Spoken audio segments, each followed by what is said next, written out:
नमस्कार दोस्तों, स्वागत है आपका हिंदी नॉलेज शो में। तो दोस्तों, जैसा कि आप जानते ही हैं कि पिछले 3-4 दिनों के अंदर अमेरिका के दो बहुत ही शक्तिशाली बैंक कोलैप्स कर चुके हैं। पहला है सिग्नेचर बैंक और दूसरा है सिलिकॉन वैली बैंक, और इसकी वजह से अमेरिका को करीबन 600 अरब डॉलर की चपत लग चुकी है। और अब से 2 दिन पहले जब मैंने आपको ये खबर दी थी ना, तभी मैंने आपको कहा था कि ये तो अभी शुरुआत है।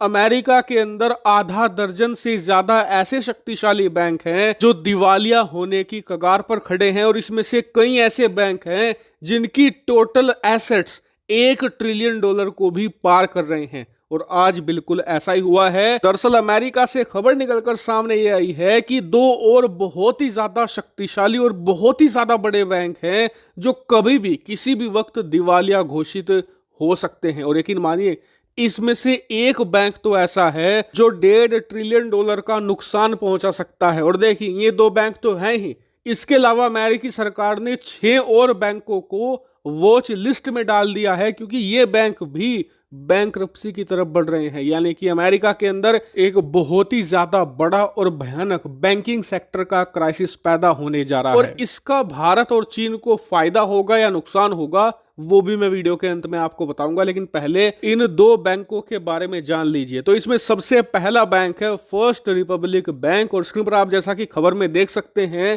कि जब से अमेरिका के अंदर सिलिकॉन वैली बैंक और इसके अलावा सिग्नेचर बैंक कोलैप्स हुए हैं, तभी से इसकी मार्केट शेयर 70% गिर चुकी है। अमेरिकी मीडिया खुद ये बात कह रही है कि ये बैंक कभी भी कोलैप्स कर सकता है, कभी भी पूरी तरीके से दिवालिया घोषित हो सकता है। और यकीन मानिए, ये अमेरिका के लिए बड़ा डिजास्टर होगा, क्योंकि ये बैंक भी बहुत ही ज्यादा बड़ा है। इस बैंक के पास करीबन 200 बिलियन डॉलर से भी ज्यादा के एसेट्स हैं, जिसमें से 180 बिलियन डॉलर तो वो हैं जो आम लोगों ने इसमें जमा किए हुए हैं। यानी कि जब भी ये बैंक कोलैप्स करेगा तो करीबन 200 बिलियन डॉलर का लॉस तो होगा ही मार्केट में अमेरिका को, साथ ही 180 बिलियन डॉलर इन्हें अपनी जेब से देने पड़ेंगे तमाम डिपॉजिटर्स को जिन्होंने इसमें पैसा जमा किया है। यानी कि ऑलमोस्ट 300 बिलियन का फटका यहां भी लगेगा अमेरिकी सरकार को। हालांकि मैंने ये बात देखी है कि अब से 2 दिन पहले जब मैंने आपको खबर दी थी कि अमेरिका के 2 बैंक कोलैप्स कर चुके हैं और अमेरिका को 600 बिलियन डॉलर का लॉस हुआ है, तो कई लोग ये कह रहे थे कि जी अमेरिका को क्या नुकसान होगा, ये तो अनलिमिटेड डॉलर छाप देंगे। तो देखिए, ये बात कह देना जितना आसान है, करना उतना ही ज्यादा मुश्किल है, क्योंकि अमेरिका पिछले 1.5 साल में इतना डॉलर छाप चुका है कि ऑलरेडी इनकी अर्थव्यवस्था रिसेशन में जाने की कगार पर है, और दुनिया भर में अमेरिकी डॉलर का इस्तेमाल लगातार कम हो रहा है। ऐसे में अगर ये और डॉलर छापेंगे तो दुनिया भर में जो डॉलर का डंप है वो और आएगा, और अमेरिकी अर्थव्यवस्था और ज्यादा रिसेशन में आएगी। और आप जरा खुद सोचिए कि अगर अमेरिका अनलिमिटेड डॉलर छाप ही लेता तो वो अपने 2 बैंकों को क्यों डूबने देता, वो उन्हें बेल आउट कर लेता। लेकिन उसने ऐसा नहीं किया, क्योंकि अमेरिकी सरकार पहले ही मार्केट से भारी भरकम कर्ज उठा चुकी है, लिमिट से ज्यादा डॉलर छाप चुकी है। इसीलिए इन्होंने बैंकों को बेल आउट नहीं किया, और सिर्फ जो आम लोग थे जिन्होंने बैंकों में पैसा जमा किया था, उनका पैसा लौटाना ही वाजिब समझा।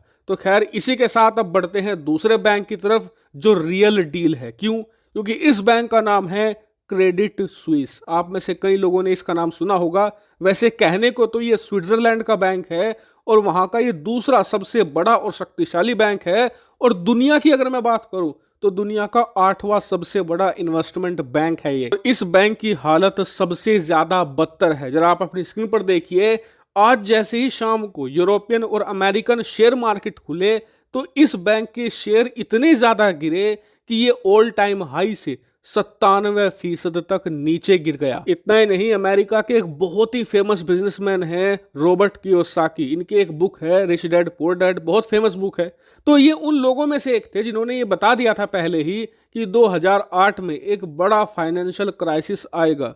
इन्होंने ही एक बार फिर से प्रिडिक्ट किया है कि जो ये बैंक है क्रेडिट स्विस, ये गिर सकता है। और जैसे ही इन्होंने ये कहा, उसके ठीक 1 घंटे बाद क्रेडिट स्विस ने खुद ये बात मानी है। स्क्रीन पर आप देखिए कि हमारी जो रिपोर्टिंग है 2021 और 22 की, उसमें बहुत सारी दिक्कतें पाई गई हैं, उसमें बहुत सारी वीकनेस है। तो आप यकीन मानिए, अगर सच में ये बैंक कोलैप्स करता है ना, तो इससे यूरोप अमेरिका की अर्थव्यवस्था तो मंदी में जाएगी ही, साथ ही पूरी दुनिया की अर्थव्यवस्था पर भी भारी संकट आएगा, क्योंकि ये बैंक कोई छोटा मोटा बैंक नहीं है।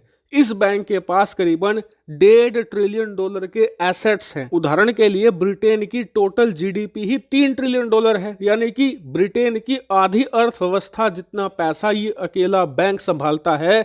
इससे आप समझ सकते हैं कि इसका फॉल कितना ज्यादा भयानक होगा। हालांकि आप कहोगे कि यार जब ये बैंक इतना इंपॉर्टेंट है तो इसे दुनिया भर की सरकारें बचा ही लेंगी, लेकिन इतना आसान नहीं है। जरा आप खुद सोचिए कि अमेरिका के खुद के बैंक जिनकी टोटल एसेट्स 150 बिलियन 200 बिलियन है, अमेरिका उन्हें नहीं बचा पा रहा, तो इस $1.5 ट्रिलियन के बैंक को बचाएगा कौन। हालांकि अब आप ये सोच रहे होंगे कि चलिए कोई नहीं, 2 ही तो बैंक और हैं, तो आप यहां पर भी गलत हैं, क्योंकि आप अपनी स्क्रीन पर देखिए जो मूडीज है उसने अमेरिका के 6 और बैंकों को वॉच लिस्ट में डाल दिया है, यानी कि 6 और बड़े बैंक हैं जो कोलैप्स कर सकते हैं। और इसीलिए इस पूरे मामले पर मेरी बहुत ही गहरी नजर है।